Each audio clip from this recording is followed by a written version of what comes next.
What is up, everybody? Good morning. Welcome to a Tuesday edition of Morning Scone, presented by Brock, Baton Rouge Peter Clinic, Hudco Roofing, HudcoRoofing.com. Do business with someone you know, Hudco Roofing, HudcoRoofing.com. And Restored Motions, RestoredMotions.com. All right, Tuesday, which means today is my favorite day of the week. It's college football playoff ranking day. Look, I mean, y'all know I hate the college football playoff ranking shows. I think it's stupid. It's pointless. It matters for absolutely nothing at this point. The only rankings that matter will be the last weekend, and nothing that happens tonight, last week, the week before, or next week will matter one iota, because that committee ultimately is going to do whatever it wants whenever it has all the data at hand, and nothing matters right now. And it's actually, I would argue, detrimental to the integrity of the playoff to run the committee chairman out there every Tuesday to answer questions based on an incomplete sample, because all he will end up doing in time is contradicting himself. But because LSU is very much in the mix, we are going to talk about it. So I suppose that beats the alternative, right? When your team is at least relevant and involved and going to have its name pop up there high in the rankings this late in November, or this late in the season here in the middle of November. Today's November the 15th. I guess you'd rather that than the alternative, right? So for whatever it's worth, seeing a lot of bold projections out there. For example, Brett McMurphy just put out his bold projections. He's got LSU against Kansas State in the Sugar Bowl. So his playoff, Ohio State against TCU, Georgia against Tennessee in a rematch in the Peach Bowl. How interesting would that be? So, and then LSU, Kansas State in the Sugar. So, look, man, I would love to see LSU end up in the Orange Bowl. I think it'd be a great trip to head that way. But if LSU, of course, is the highest ranked team in the CFP from the SEC that's not in the playoff, then LSU would go to the Sugar. I think the only way that LSU would end up in the Orange now is if Tennessee does not make the playoff and Georgia is the only SEC team in the playoff. Then Tennessee would go Sugar and LSU would go Orange. So, but anyway, we'll see what happens with the rankings tonight. LSU should move up a spot from 7 to 6. Oregon's loss should drop Oregon below LSU, so you should see LSU move up a spot. At the top 4 should remain untouched. Georgia, Ohio State, Michigan, TCU should be your first 4. Expect Tennessee will be 5 and LSU will be 6. So that's what I expect will happen tonight. And the real question becomes, if all else remains the same and LSU beats Georgia, then you have the committee has a big mess on its hand.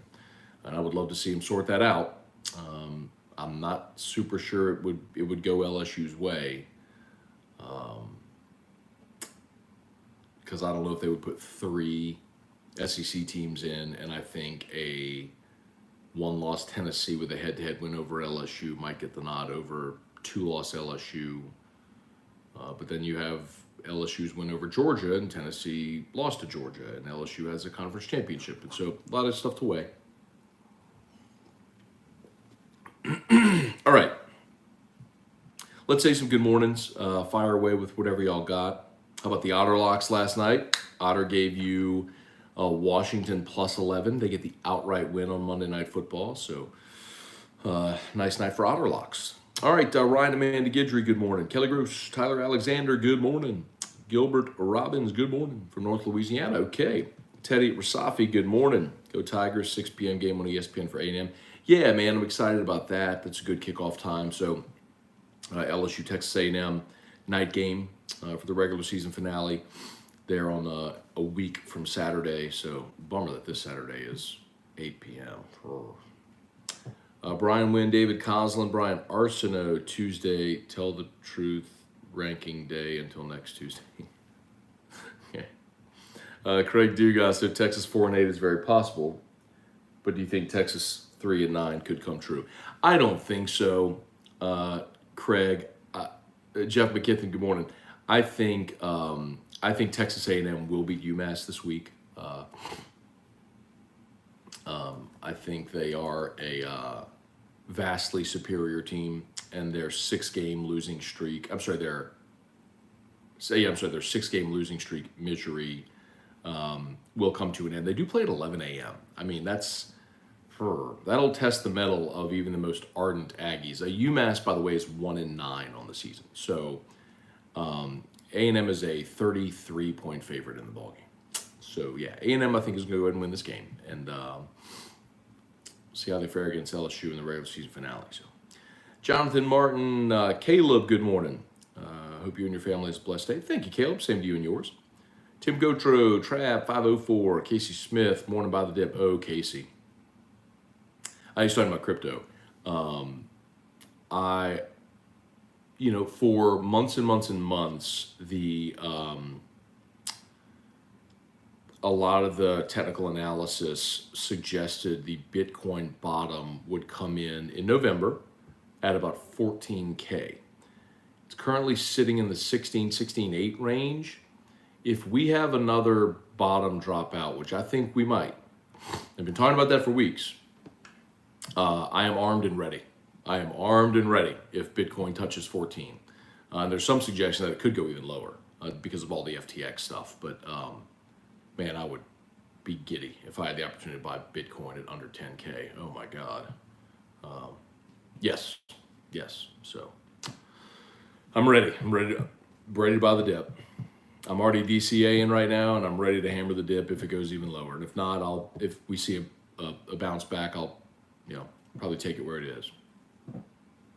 Brant Roban, morning, Scone. Where do you think LSU has an advantage over Georgia? Kirby Smart is well aware of 40, and now we have him contained or at least limited. So, Brant, good question. I actually asked that yesterday of Cole Kublik of the SEC Network. You can catch that on AFR On Demand. I did include that soundbite in LSU Daily today, but so I would suggest you go listen to that. But Cole, it was pretty actually encouraging. He basically said LSU's defensive front. LSU's defensive front could give Georgia problems. So, man, LSU's best path to win that game is probably to play a game in the 20s. Georgia goes out there and does what they've done to a lot of. They scored 49 on Oregon. That's a problem for LSU, right? If LSU's defense gives up 30 plus points in that game, I think it's going to be really hard to win because Georgia's defense is fantastic. But we'll see. Go listen to the interview with Cole yesterday because he gave a really good answer. And listen, as far as covering the SEC, I don't think there's anybody, especially when it comes to line of scrimmage play, that does it in more detail than Cole, who watches every single game of every single team every single week, breaks down tape, does cut-ups on social media. He's really good. Jason H., happy hump day. Yes, indeed. Oh, no, today's not hump day. Today's Tuesday. You got me thrown off, Jason. Today's Tuesday, not hump day. Reed Rule, don't do that to me. Don't do that to me. Reed Rule, morning, Scone. Will you and T-Bob temporarily rename the show Whiskey and Cornflakes after we thrash A&M next Saturday? So there was a player from A&M yesterday who said their goal this season now is to, quote, piss in their cornflakes regarding LSU. A&M is playing a one-game season where all they want to do now is screw things up for LSU. They're a dangerous team, man. When you have to go on the road to play that game. That is a wounded animal that has some talent. A&M. I don't think is anywhere near as good or talented as LSU, and certainly think LSU is better coached. And LSU will have an awful lot to play for, but you better believe that they're going to come out with come out of their corner swinging. And so they probably won't have enough. If you want a boxing analogy or an MMA analogy, they're not going to have enough stamina to last the full 4 quarters. So if you can withstand the early flurry, then they'll probably tire and you can knock them out late. But yeah, I expect an effort from A&M against LSU. I do. Alex Barnes, best morning show ever. Thank you, Alex Barnes. Appreciate that. That's very kind. Oh, so nice today. Excuse me. I'm so nice today. Such a good mood. Well, not that you're not normally, but thank you. And if you would smash that like button, I'd appreciate that greatly. Yeah, Brant Roban. Chauncey Gardner-Johnson has 6 interceptions leading the NFL. See, here's the thing, Brant. Everyone got upset that they traded CJ for what they traded for, right? A couple of late round picks.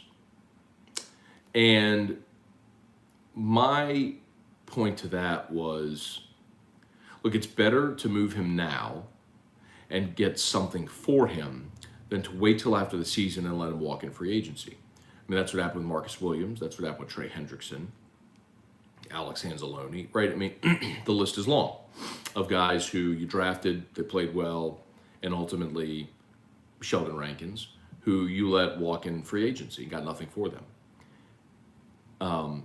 And the Saints had decided that they just weren't going to pay over a certain amount for CJ. So I think the prudent thing to do was to move him and get something for him. Now, the other argument is, why wouldn't you pay him? And I'm open to that conversation, for sure. I love the guy. I said it so many times. I mean, I was devastated when they traded him. He's the guy you hated at Florida, but you love when he's on your team. I love the swag, the attitude, and by the way, he's a really good player. So, yes, I agree. You know, but he wanted to be paid safety money, top safety money, and the Saints wanted to pay him top nickel money, and so they were far apart. And you know, the Saints don't have the luxury of right now of a healthy cap situation. So that's one that we will look at for a long time and be very disappointed. So, Jeff Hawk, what's up, dude? Good morning from snowy Midwest. You in Missouri, bro?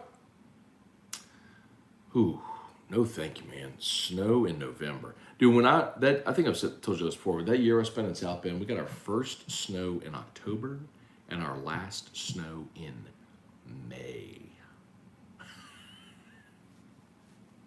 I don't know how people live there. Jefferson City, yes sir, yes sir. Trivia Carter, Wendell Norman, Ronnie Duga. It's not hump day. Yeah, it's not hump day. It's Tuesday. All day, right? I mean, it's Tuesday. I looked at my calendar. It's Tuesday. Chris Nelson, morning, Matt. Enlighten me, please. How do they ensure fair field advantage in Atlanta if Georgia makes the SEC championship? Would it be easier to change the venue? No, they don't, Chris, and it's never been that way. And it's actually always slanted toward the East School no matter what. The schools participating get a certain allotment, but with the game being in Atlanta, obviously a lot of Georgia folks can make the trip. They can buy secondary market tickets because they don't really have to travel. And listen, let's not get it twisted, Chris. It's no different than LSU playing in New Orleans. You don't complain about it then. Like if I go back and look at comments for the season opener against Florida State, I don't think you were in here commenting about how unfair it is to Florida State fans that it's going to basically be an LSU home game. Come on. So that's what it is, but it's always skewed toward the East. And I mean, shoot, I remember LSU's first year when they played Tennessee in 2001. I was in the building that day. It was 80-20 Tennessee. So I need to check on this. I remember being told a while back, years ago, that the East schools all kind of collaborated to take their allotment and make sure whoever the East representative was got their tickets that year or something like that. So anyway. Pat Huseman, good morning. Yeah, WBTR, thank you so much for mentioning that. So yesterday, AFR went live on WBTR. So if you're, thanks to WBRZ, our news partners, we've been working on that for a while just to get all the details finalized. But yes, you can now watch AFR. Of course, you can still watch on YouTube every day. But you can also watch AFR on WBTR, which is Cox Channel 19 and Rev Channel 144. Or if you have an antenna, so if you're a cord cutter and you have an antenna, you can watch on 36.1, channel 36.1. So AFR is now, you have another TV option aside from only streaming via YouTube. So we're still on YouTube, and we appreciate everybody who watches on YouTube, but you have another option now to watch AFR. All right, smash that like button if you would. As always, shout out to Brock, Baton Rouge Orthopedic Clinic. In North Peach, go to Brock, they're the best. 6 locations all around the greater Baton Rouge area, all the subspecialties. They're just the best. Hudco Roofing, HudcoRoofing.com, commercial or residential. We would love to give you a free, no obligation roofing inspection. And Restored Motions, RestoredMotions.com. If you have pain, go see my girl Crystal Poche over at Restored Motions, RestoredMotions.com. Let's see.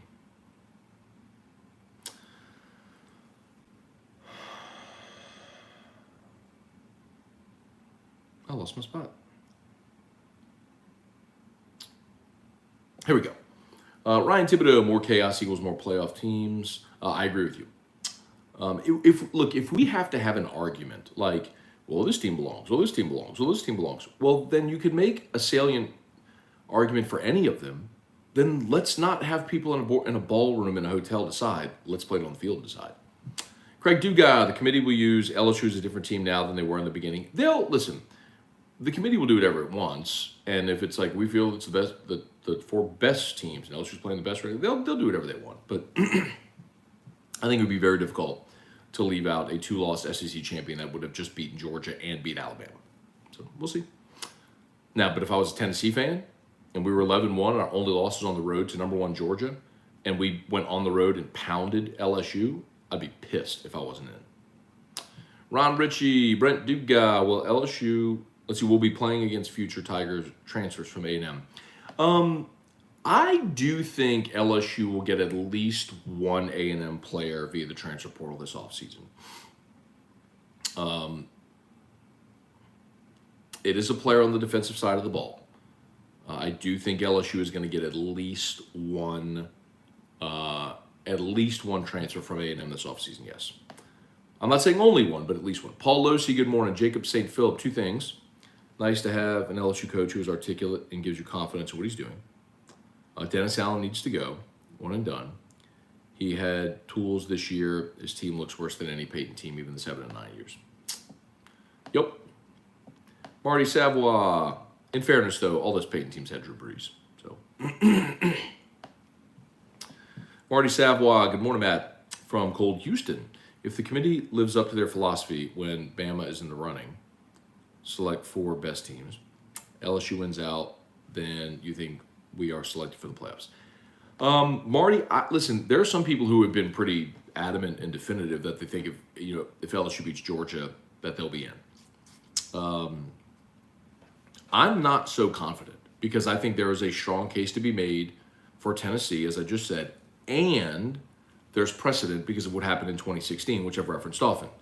Penn State was a 2-loss team, conference champion, with a head-to-head win over Ohio State. And they took Ohio State, which was a 1-loss team, which lost to Penn State. In this instance, Tennessee's a 1-loss team that beat LSU. So I think that there's a really, I get where LSU fans are coming from, but I'm telling you, man, I don't think it's as cut and dried as y'all think it is if LSU is a 2-loss SEC champion.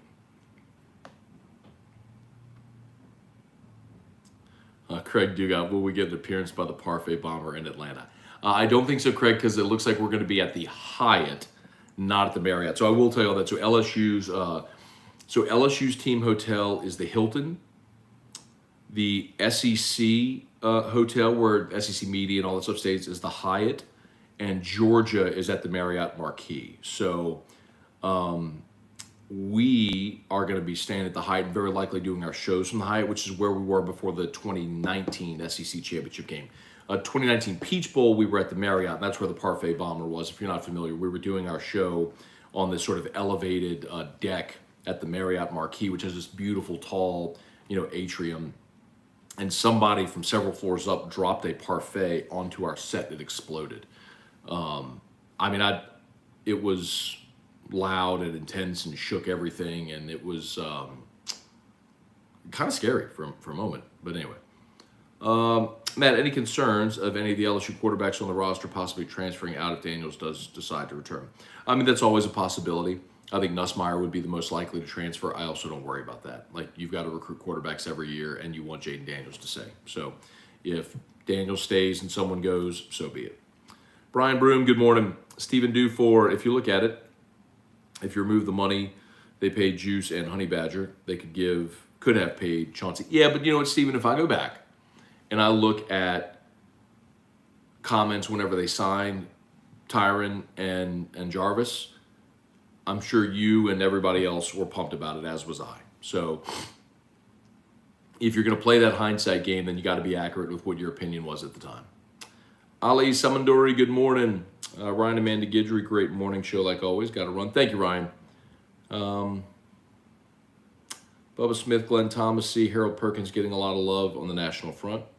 Yeah, prayers out to the Virginia shooting victims. Absolutely. I'm not sure if y'all saw, but you probably did. Mike Hollins, who was the running back at U High, who went to Virginia, is one of the players that was shot. He did survive, thankfully, and his dad gave an interview to the Washington Post and said he's stable, and the doctors do expect him to survive, which is fantastic news, but he was shot in the back. Anyway,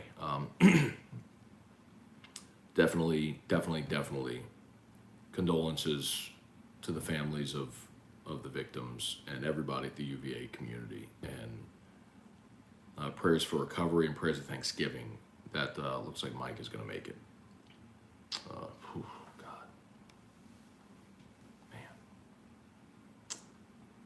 Man. John Bro, Morning Matt, Josh Pate said Harold Perkins is an alien. I love it. I think Josh Pate stole that from me. Because if you go look at the show tweet to start AFR yesterday, it says Harold Perkins is an alien. Or maybe it's just not a unique thought. Maybe many people thought it. All right. Couple more. Please smash that like button on YouTube if you're there. If you haven't yet, please subscribe up to the channel. Facebook, please like the page, share the post. Strong side, good morning. Ronnie Dugas, after almost 3 years of COVID, I finally have it. Symptoms are mild, thankfully. Good. Yeah, I think COVID presents more like a cold now. I mean, there have been so many variants of it that I think it more presents like a cold. So, hope you're okay. Good. Flu has been way more intense this year. Hunter Broadhead, which always get your flu shot. Hunter Broadhead, good morning. Brant Roban, if LSU and Tennessee hadn't played head-to-head and the standings were the same, would that change the opinion on LSU leapfrogging Tennessee? Probably. Oh, yeah. If LSU and Tennessee hadn't played, but Tennessee has a head-to-head blowout win in Baton Rouge. Joseph Feltwell, if the nation runs out of diesel fuel, does that affect travel for teams? I'm a truck driver, and that's the news coming out. I don't think so. I think they'll find a way to get there. I don't know. Cliff Nelson, I don't want to answer out of turn, but I don't think so. Cliff Nelson, morning Scone. Watched Brian Kelly press conference. Very refreshing to see Joy, only an adult, but a professional college football coach at the LSU podium. Yes, sir. Team Drew. Larry Garner, good morning. Eric Wilderrotter, I think Shay pointed this out yesterday. It's scary to think of all the freshmen that have impacted this year. Brian Kelly only able to recruit 15. Yup. This coming class will be awesome because there's no hard cap anymore. And they'll fill up the roster and get back to 85, which is why I said, and I don't mean it's no disrespect to this team at all, but this will probably end up being Brian Kelly's least talented team that he has at LSU. Alex, morning evidently leaked out several Tigers with flu-like illnesses played against Arkansas. It didn't leak out. Brian Kelly said Harold Perkins had the flu and threw up before the game. Brian Williams, if we beat the Maggies, we should do some LSU cornflakes with the score on it. Okay. Brad David, what do you think of Dave Aranda as a head coach? I think he's done a great job at Baylor. Disappointing this year with a little bit of a step back. Lost a lot off of last year's team, but I think he's done a really fantastic job. Nathan Sestero, big fan. Watch AFR every day. First time catching you live. Does Perk 40 still have enough time to win the Butkus? Probably not, Nathan. Now, I'll say that with a caveat. If no one's going to watch LSU this week, so it doesn't really matter what he does.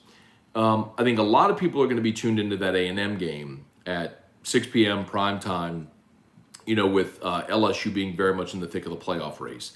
And everybody is going to be watching LSU Georgia in the SEC Championship. So, if Harold Perkins has a day against Georgia like he did against Bama or this last week against Arkansas, and he spotlighted the whole game and comes up with 4 sacks, 4 fumbles, then yeah, he's there will be a lot of sort of recency bias, and it will benefit him for sure. I'll hang on one second.